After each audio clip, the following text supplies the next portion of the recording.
Bruce sees all.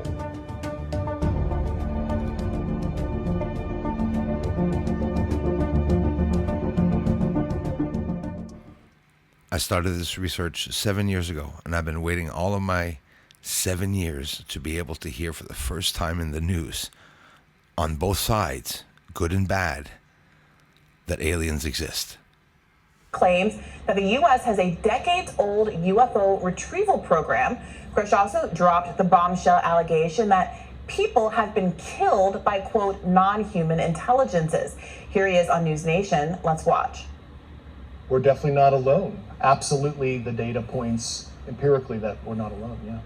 Do we have bodies? Do we have species of Well, naturally, when you recover something that's either landed or crashed, sometimes you encounter dead pilots. And believe it or not, as fantastical as that sounds, it's true.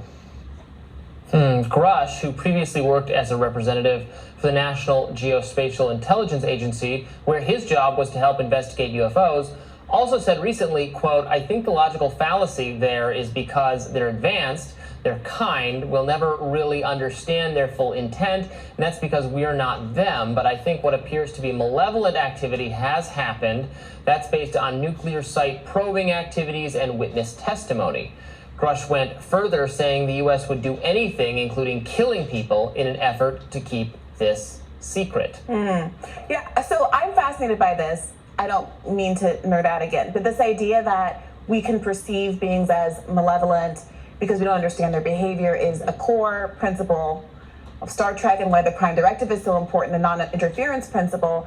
An early episode with this thing they called the crystalline entity. This thing was going around destroying planets, causing chaos, this big crystal rock-like thing in space, and they realized, this happens a lot in Star Trek, oh, it's just trying to feed, oh, it's just trying to eat, oh, it doesn't really realize what it's doing or the impact it's having on other species. And it would be interesting to interrogate whether or not, I mean, this is also the doomsday scenario of so many sci-fi movies. An alien comes, a human overreacts, shoots them, etc., and now we're in an intergalactic war. So there is something, I think, kind of satisfying and interesting about someone contemplating that it would be actually difficult to judge the intent of a UFO. What are the odds ET? we encounter or they come here to encounter us, an alien or extra-dimensional or extraterrestrial, a non-human intelligence, but that is like within the ballpark of our intelligence level? What I mean is, like, they're interested in our nuclear stuff. Like ants don't have any relationship to human beings. Like, ants don't go about their lives thinking, what do the human beings think, right? They're pretty interested in our picnic having behavior. But they're like, we're not perceivable to the ants.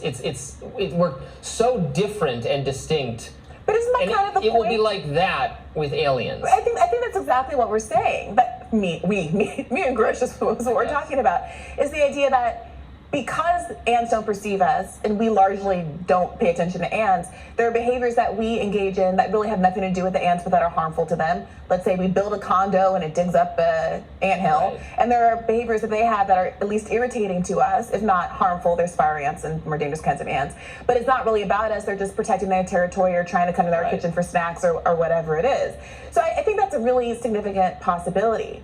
But what is being suggested is a similar, they have crafts they're recognizably non-human, but we can kind of see that they're spaceships. They're interested in our nuclear secrets. That's like that's like encountering like another country or something, or a human species, like a similar Earth-like planet with similar. Do you know what I mean? That's too close to like what our intelligence and interests and how we do things is. Like a genuine alien present will be like, it might not even be perceptible to the human in the way that, you know, in the way that microscopic organisms are not perceptible to us. That's a fascinating point, because Grush also weighed in on that.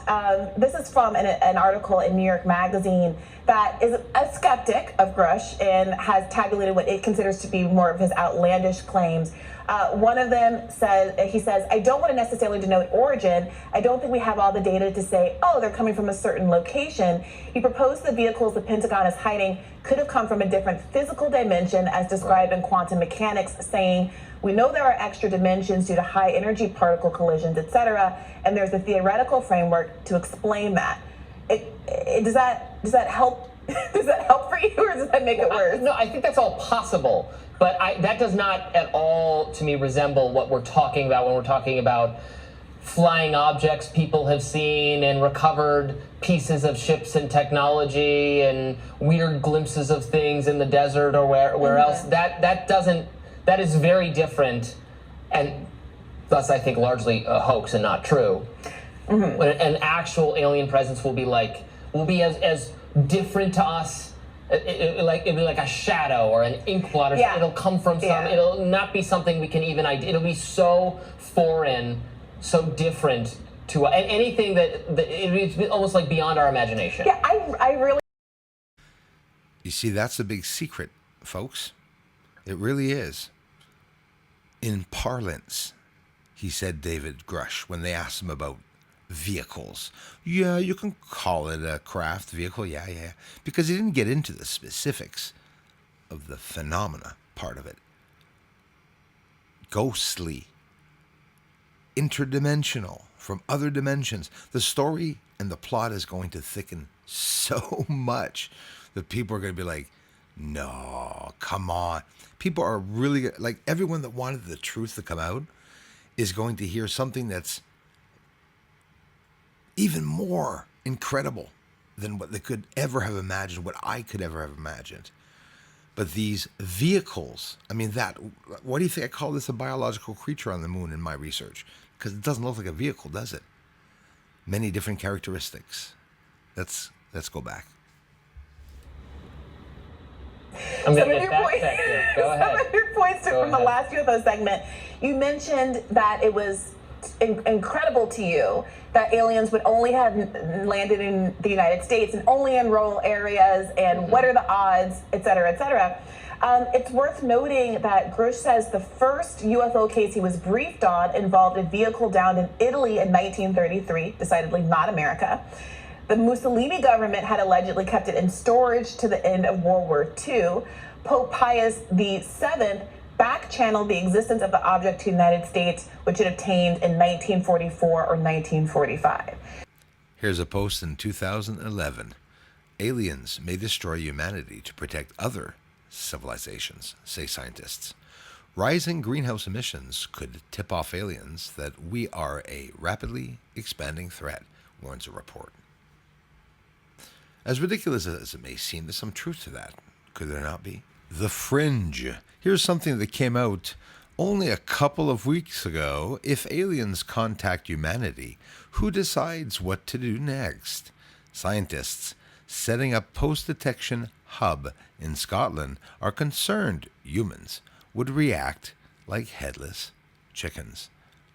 This is all being posted and, on big websites and big news media to try to what? To change people's ideals? To scare people? Are these fear tactics? There's some information, as you saw at the beginning of this video, coming out about some aliens that could have actually harmed malevolently humans. Well, all that tells me is that they're living beings. They're real, right? Aliens are malevolently maybe harming humans that are doing bad things. So again, listen to everything you're going to see for the next couple of months with an open mind. But this could be propaganda. People are going to have to realize, and I'm serious, folks, that there's not just one type of UFO, okay? And it's not just about a craft. It's about electricity, magnetism, lights, phenomena, spirituality, possibly even religion, and of course, paranormal research. Almost had a paralysis in being able to speak about it, because and that's another thing. They say that aliens can appear before you and cause everyone around you, like neighbors, to paralyze, to not even see what's going on. It's like they can compartmentalize an event solely and uniquely around you and the perpetrator. But are they all perpetrators, demons? I'm sure there's a lot of spirituality out there, or beings spiritual beings that the government has not even ever had the chance to examine, study, or even find out about. Why? Because there are thousands of different types of aliens, and the thousands that I'm talking about could be millions. The truth is coming out exactly the way we want it to, and even better. Guys, listen, they're asking right now, today on the news, they want to know where the aliens are. They want to know where the spacecraft is. Where do you think they're going to talk about? The moon is going to be mentioned while I'm alive, I promise you.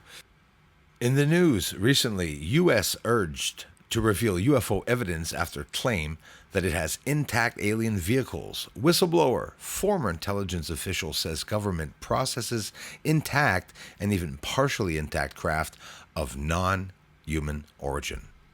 This is what we're waiting for. This is the most exciting time for me in my life to be alive. After the 7th year of research being completed in August in only a couple of months, the government, they're coming out with the truth. They are literally coming out with the truth. You have style points for extraterrestrials here. They're explaining it on the right, and on the left, the woke media again. A whistleblower claims that U.S. has alien vehicles, but where's the proof? It's all coming out now in a very beautiful way. And before judging anything that's going on, sit back and watch the truth come out. There's a fight on the inside, guys, an interagency battle. And notice that a lot of people are starting to interview whistleblowers. Why do you think I'm doing videos like this right now? Because it's the most important time of our lives. Sure, it's going to change our lives. Sure, some of us are scared, but I assure you, it's for the better, for humanity. More recent news over to Harvard. Physicist plans expedition to find alien artifact that fell from space. Avi Loeb organizing a $1.5 million search to Papua New Guinea. To look for interstellar object that crashed into the ocean in 2014. My friend Kai, a member in the community here that we all love and appreciate, sends me lots of interesting videos about these secretive expeditions. And one, well, a lady found, some object inside of Yellowstone Park, and that they're going to close it down to remove it. I don't know if you guys know what the bloody object is. It's a sort of North Korean missile or something. But anyways, I won't get into that too much. But yeah, lots going on. This gets me mad because I just heard that they're talking about, I mentioned it on the stream weeks ago, that they were going to close Yellowstone Park because magma's accumulating under, bull crap. Kai sends a video of them having to get rid of an object, and they don't mention that the object is a bloody. They've been researching alien species behind their backs from generation to generation, all the way down to our great-grandparents and great-great-grandparents. But recently, NASA, look at all the associations they're opening up, guys. DARPA. I mean, it's never ending. Lots of information coming out very recently, every hour on the subject. I promise to keep you all informed. Thanks for subscribing.